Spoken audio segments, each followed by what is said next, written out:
తండ్రి నాయన రామ, నీకు ఋషులు అందరూ కూడా రేపు నీకు పట్టాభిషేకం జరగడానికి ముహూర్తం నిర్ణయించారు.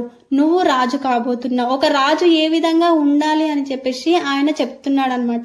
ఏం నేర్చుకోవాలంటే, పిల్లల మీద ఎంత ప్రేమ ఉన్నప్పటికీ కూడా వాళ్ళకి ఏమి ఇవ్వాలి అంటే ధర్మ బోధ చెయ్యాలి అని చెప్పేసి ఇక్కడ దశరథుడు చేసి చూపిస్తుండనమాట. నువ్వు ఎంతో వినయవంతుడివే, కానీ ఇంకా వినయంగా ఉండాలి. నువ్వు మళ్ళీ క్రోధాన్ని జయించాలి, లోభాన్ని జయించాలి, కామ క్రోధ మద మాచర్యాలను నువ్వు జయించాలి.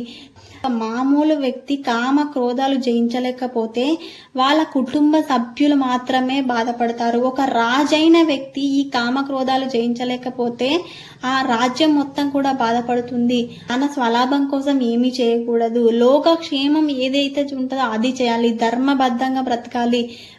ఇవన్నీ కూడా దశరథుడు చెప్తున్నాడు అనమాట. విధంగా ఉండాలి.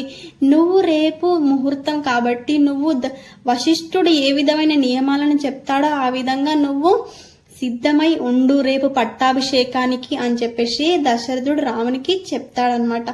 ఆ విధంగా చెప్పిన తర్వాత అక్కడ కౌశల్యాదేవికి నాన్న ఈ విధంగా చెప్పాడు అని చెప్పేసి కౌశల్య మందిరానికి రాముడు వెళ్తున్నాడు అనమాట.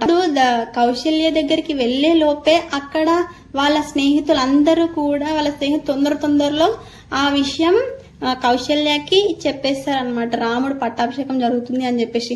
అప్పుడు కౌశల్య ఏం చేస్తుంది ఆ సమయంలో అంటే, అక్కడ మడి కట్టుకొని పూజ విధానాలన్నీ చేసిన తర్వాత ధ్యానంలో ఉందన్నమాట. రాముడికి అక్కడికి వెళ్తాడనమాట. అమ్మ ఈ విధంగా నాన్నగారు నిర్ణయం చేశారు అని చెప్పే లోపే మళ్ళీ దశరథుడి నుండి కబురు వస్తుందన్నమాట రాముడి దగ్గరికి. ఇప్పుడు మళ్ళీ దశరథ్ దగ్గరికి రాముడు వెళ్తాడనమాట. ఇప్పుడు